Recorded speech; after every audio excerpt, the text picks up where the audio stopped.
I'm Patty Webb, and I am a mental health nurse researcher and a student in the MSN program at the Eastern Kentucky University. I'm here to talk with you about an exciting field of work that I've been involved in for almost 18 years. That field is equine assisted therapy, and I'd also like to tell you about a project, an evidence-based project that's currently under development for the care of adolescents who are diagnosed with or at risk for major depression, anxiety, and stress disorders. You can refer to the poster that should be available to you with this recording, and please bear with me as I refer to my notes while I speak with you. Now, you may know that primary care providers rely heavily on psychotropic medications for the treatment of common mental health conditions such as depression, anxiety, and stress disorders. This is linked to a more fundamental tendency in American healthcare, treating symptom clusters biologically while paying scant attention to psychosocial, cultural, and economic aspects of people's lives, the non-biological determinants of health. These patterns persist despite decades of evidence demonstrating the value of adjunct therapies concurrent with medication for achieving short and long-term recovery from major mental disorders. In addition, American society struggles with a three-part problem of mental health care access: underfunded, overscheduled community mental health centers, long-standing severe shortage of licensed mental health providers, and a persistent cultural belief that mental health needs reflect personal weakness. Now, the latter is especially true, or equally true, among adolescents, for whom mental health stigma is a powerful deterrent to care. As defined by the American Academy of Pediatrics, adolescence encompasses young people from 11 to 21 years of age. It spans the developmental period from early or pre-puberty through the emerging adult years of college, trade school, and youthful military service. This decade is recognized as developmentally stressful and characterized by high rates of depression and anxiety in American youth. Indeed, the American Academy of Pediatrics now recommends annual depression screenings for all adolescents beginning with the 12-year visit. National concern has also grown for the suffering of military veterans, many of whom are just emerging from adolescence, only to face post-traumatic stress syndromes and severe depression in epidemic numbers. Among youth who attend college, anxiety, depression, and stress disorders are also widespread and debilitating. How can advanced practice nurses and other health providers overcome obstacles that block more effective, accessible, and holistic mental health care?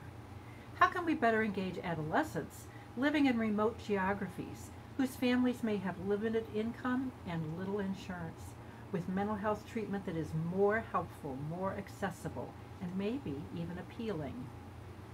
A peculiar group of modalities holds unique promise. Collectively known as animal-assisted therapies, or AATs, these programs have roots in psychosocial comfort for patients undergoing serious, protracted medical care that creates isolation and fear.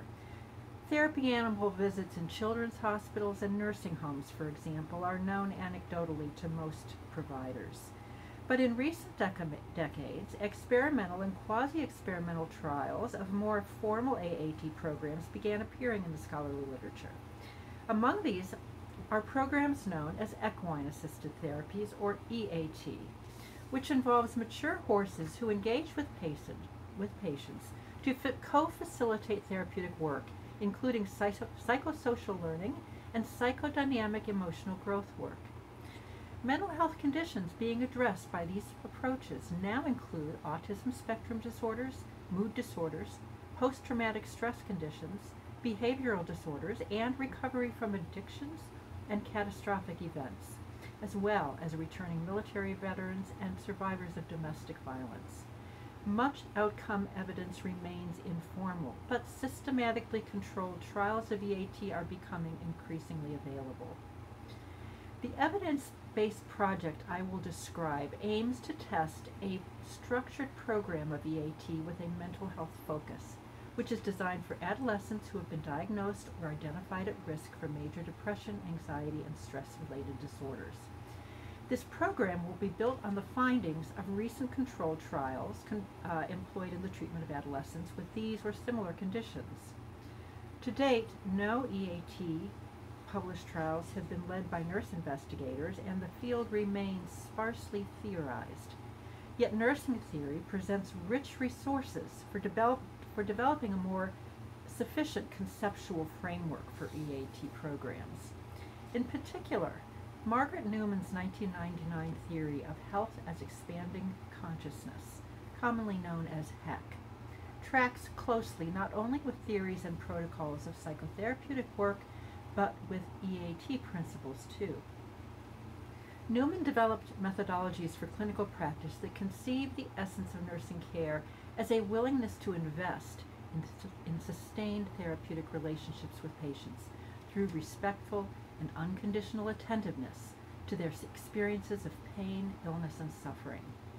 HEC's therapeutic protocols include partnership formation, evolving dialogue, pattern recognition, exploration of new horizons, and stabilization as the patient concludes treatment. This framework is ideally suited to EAT, where communication, patterns of action, and an evolving partnership with the horse are central to treatment. So let's turn to the evidence for mental health EAT with adolescents. An initial search of scholarly research was followed by ancestry and descendant searches of key papers, yielding a total of 12 peer-reviewed controlled clinical trials focused primarily on adolescents dealing with depression, anxiety, or stress disorders. The table at the center of the poster examines 4 of these, showing robust evidence for the efficacy of mental health EAT in this population. Each study demonstrated significant positive mental health outcomes in adolescents at risk for or experiencing symptoms and behavioral effects of the targeted conditions. The evidence further indicates that mental health-focused EATs have therapeutic power to reach even adolescents who experience themselves as beyond hope and outside the reach of interpersonal talk therapies. Thus, mental health EAT emerges as a crucial adjunct to biological and psychodynamic treatments for adolescents with complex histories or comorbid conditions who have not benefited significantly from standard therapies. Clearly, EAT merits translation into more diverse contexts to further appraise and disseminate its benefits. This proposal advocates testing a model program of mental health EAT in the rural mountains of Pennsylvania among adolescents from a variety of backgrounds who are diagnosed or at risk for depression, anxiety, or stress disorders. This translational project will be co-developed by an interprofessional team of stakeholders, including myself as principal investigator, along with a regional equine therapeutic facility director who is credentialed through an international EAT organization. Key parameters for the program will be based on recommendations drawn from the appraised evidence, as well as professional practice guidelines. Newman's theory and other qualitative work by EAT researchers will also inform the project. The EAT intervention itself will extend over 11 weeks, including an introductory or pre-programmed session that features an orientation, tour, and the gathering of baseline participant responses on 2 psychometric scales, which you will see in the poster. 3 temporally spaced outcome measures will then be obtained during the formal 10-week program, and 3 additional measures will be obtained over the 6 months following. Outcomes will be analyzed statistically, and de-identified results will be shared with participants, stakeholders, and referral organizations, as well as disseminated regionally and nationally through professional publications and conferences. More detailed information on this project can be obtained by contacting myself via email, as indicated in the bottom right corner of the poster. The project timeline anticipates several months in which the program team will craft the nuances of the program, develop referral relationships, and then recruit and screen participants, as well as developing funding streams and logistical support. In conclusion, the evidence is compelling that mental health EAT programs, while they can be challenging to create and implement, hold particular therapeutic power. especially for adolescents who are typically have been hard to engage therapeutically over time.